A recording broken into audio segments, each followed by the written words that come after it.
इस खबर के प्रायोजक हैं पुनीत हॉस्पिटल, प्रताप कटरा, चांदनी चौक, अहरौला, आजमगढ़। हमारे यहाँ सभी प्रकार के इलाज उपलब्ध हैं। सभी प्रकार के operation, delivery, pathology, medical, x-ray, ICU, ECG, nebulisation, ambulance सुविधा 24 घंटे उपलब्ध है। दूरबीन विधि द्वारा सभी प्रकार के ऑपरेशन की सुविधा उपलब्ध है। आंखों के सभी प्रकार के ऑपरेशन भी सफलतापूर्वक किए जाते हैं। अधिक जानकारी के लिए अस्पताल पर संपर्क करें।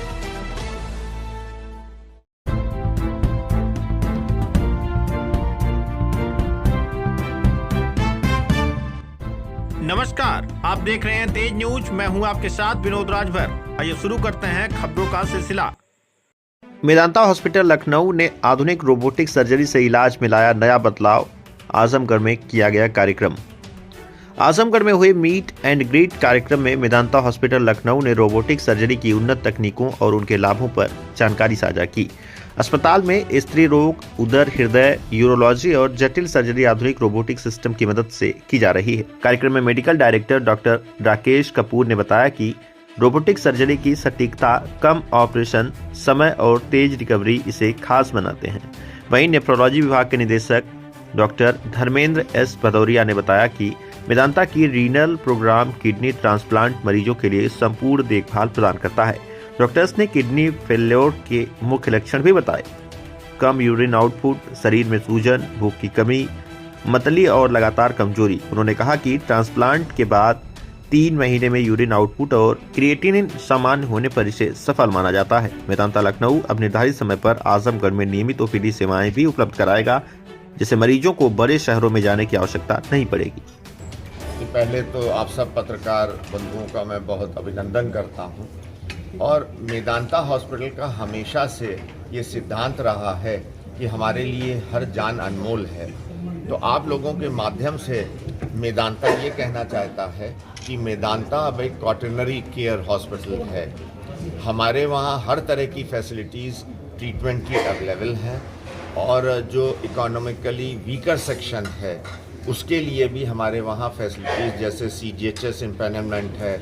आयुष्मान में कुछ पर्टिकुलर कार्डियक डिजीज़ेज़ या रेडिएशन के लिए फैसिलिटीज़ अवेलेबल है। हमने जनरल वार्ड्स बनाए हैं जिसमें इकोनॉमिकली वीकर मरीज अपना इलाज करा सके। तो मेदांता अंडर वन रूफ सबसे इम्पॉर्टेंट चीज़ होती है एक एथिकल प्रैक्टिस और एविडेंस बेस्ड प्रैक्टिस कि हम मरीज के साथ कुछ गलत ना करें। तो हमारे पास डॉक्टर्स की बहुत बड़ी टीम है, हमारे पास पैरामेडिकल नर्सेज की बहुत बड़ी टीम है। अंडर वन रूफ सब तरह की फैसिलिटीज़ अवेलेबल हैं।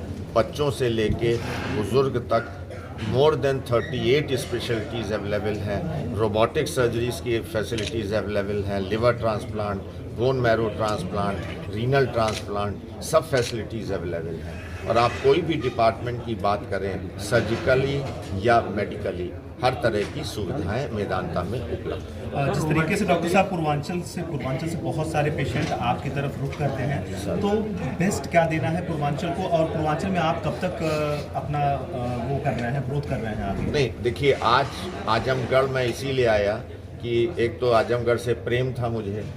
मेरे पास आजमगढ़ के हम सबके पास बहुत मरीज आते हैं क्योंकि बहुत अच्छी कनेक्टिविटी हो गई है। तो पहली चीज़ तो हम आजमगढ़ वासियों को यही चाहेंगे कि जागरूक हों, अपना हेल्थ चेकअप ईयरली कराएं, बीमारी के प्रति जागरूक हों, और अगर बीमारी हो तो पर्टिकुलर अच्छे अस्पताल में एक्सपर्ट्स के पास जाके सही इलाज कराएं। क्योंकि अक्सर हम लोगों के पास ऐसा होता है कि अगर मरीज सही स्थिति में नहीं आता है, बीमारी बहुत बिगड़ जाती है, तो उसका पैसा भी बहुत खर्च होता है, समय भी बहुत लगता है, और कभी कभी हम उसको पूर्णतः ठीक भी नहीं कर पाते हैं। तो समय से आएँ। सर, ट्रेडिशनल सर्जरी और रोबोटिक सर्जरी एक्यूरेसी में क्या और कॉस्ट में क्या? नहीं, कॉस्ट में बहुत अंतर है। देखिए, रोबोटिक सर्जरी की सबसे बड़ा फ़ायदा ये है कि ये extended version of laparoscopic surgery है। इसमें 10 गुना बड़ा दिखाई देता है, और जो इंस्ट्रूमेंट के मूवमेंट हैं तो वो डेक्सटेरिटी से मेरा मतलब है जैसे आप अपनी हाथ को सब एंगल्स में मोड़ सकते हैं। तो रोबोट का सबसे बड़ा फ़ायदा ये है, जिसके ऊपर मैं शाम को लेक्चर भी लेने जा रहा हूँ, इंस्ट्रूमेंट्स को हम 360 डिग्री रोटेट कर सकते हैं। तो ऐसी जगहों पे जहाँ पे हमारे नॉर्मल इंस्ट्रूमेंट इवन ओपन में डिफ़िकल्टी होती है ऑपरेट करने में, रोबोट से हम बहुत आसानी से ऑपरेशन कर सकते हैं।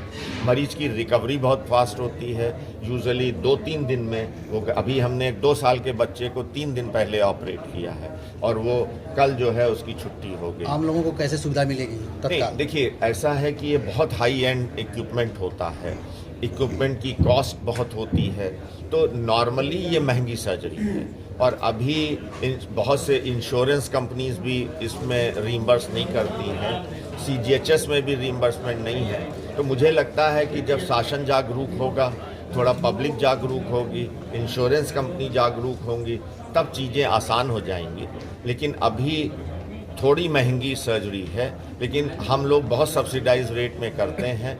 बट हमें जो कॉस्ट आती है उसमें भी हम करीब 20-30% अभी सब्सिडी करके मेदांता उसको बियर करता है। लेकिन आने वाले समय में जब कुछ हमें उस पर सरकार की तरफ से, कंपनीज की तरफ से इसकी जब कॉस्ट घटेगी, तो मे बी ये बहुत चीपर हो जाएगा। लेकिन बहुत अच्छी विधि है, मरीजों को इससे बहुत फ़ायदा है। आज आप अमेरिका की बात करें तो धीरे धीरे ओपन और लेप्रोस्कोपी सर्जरी कम होती जा रही हैं, ज़्यादातर रोबोटिक सर्जरी ही होती है। सर, पत्रकारों के लिए क्या सुविधा मिलेगी आपके यहाँ? नहीं, अब ऐसा होता है कि ये हमारे मार्केटिंग वाले बताएंगे। हम लोग ऐसा होता है स्पेशल कार्ड इशू करते हैं और उसमें एक पर्टिकुलर 10% या वो डिस्काउंट देते हैं, क्योंकि इतने बड़े अस्पताल में सबसे बड़ी समस्या होती है उसको रन करना, मेंटेन करना, कॉस्ट फैक्टर। आयुष्मान कार्ड से सर मरीज को तत्काल कैसे सुविधा मिलेगी? नहीं, आयुष्मान में मैंने जैसे बताया अभी 3 चीज़ों में हम आयुष्मान तत्काल सेवा मिलती है, जिसमें एक कार्डियोलॉजी है, एक कार्डियक सर्जरी है और एक रेडिएशन। सर, अभी तुरंत जिक्र किया एम्बुलेंस के लिए, इमरजेंसी सेवा के लिए एम्बुलेंस के लिए आपका पर्सनल क्या नंबर है उसका? 1068 ये। लेकिन अब ये है कि अगर कोई कहीं से है कि पर्टिकुलर नहीं, आप कहीं से करेंगे, बट समस्या लखनऊ से तो आसान है।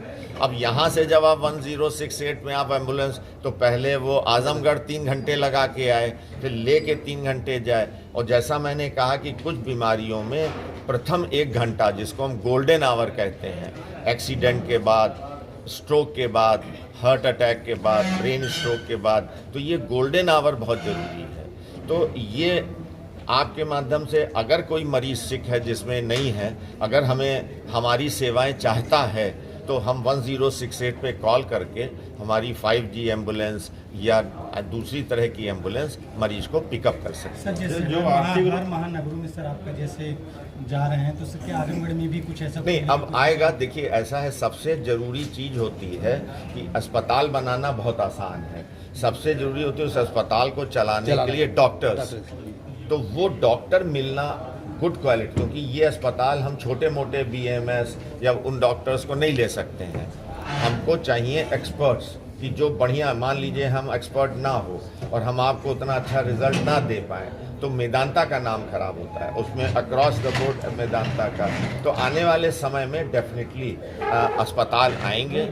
और जो आर्थिक रूप से कमजोर जो लोग हैं उनके लिए क्या सर, मैंने बताया कि उनके लिए जैसे CGHS का हमने फैसिलिटीज़ दी हैं, ECHS है और आयुष्मान है, मुख्यमंत्री राहत कोष से हम उनको हेल्प आउट करते हैं।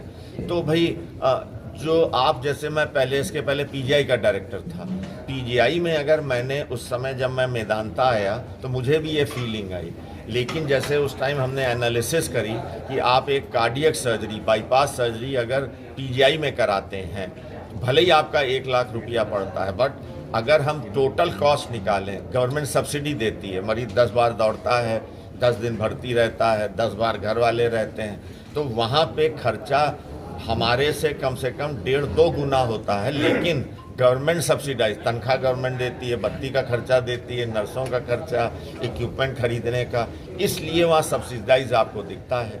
लेकिन मुश्किल ये होती है कि PGI बेचारा कितना भाड़ झोंक सकेगा। तो मेरी लोगों से यही है कि आप लोग जागरूक हों, इंश्योरेंस कराएं। आजकल हमारे वहाँ भी इंश्योरेंस कराने का बहुत ज़्यादा पॉपुलरिटी नहीं है, तो अब और सबसे ज़रूरी चीज़ है इंश्योरेंस में अपनी बीमारियां ना छुपाएं। जैसे कई बार होता है कि इंश्योरेंस एजेंट आपका इंश्योरेंस कर देता है, वो कहता है ये मत बताओ मुझे डायबिटीज़ है, मुझे ब्लड प्रेशर है, या पहले पथरी का ऑपरेशन हुआ है। जब वो हमारे पास आता है तो हम जब हिस्ट्री लिखते हैं हमें सब चीज़ लिखनी है। अब जब वो इंश्योरेंस से पैसे मांगता है, इंश्योरेंस कहता है आपने ये चीज़ छुपा दी।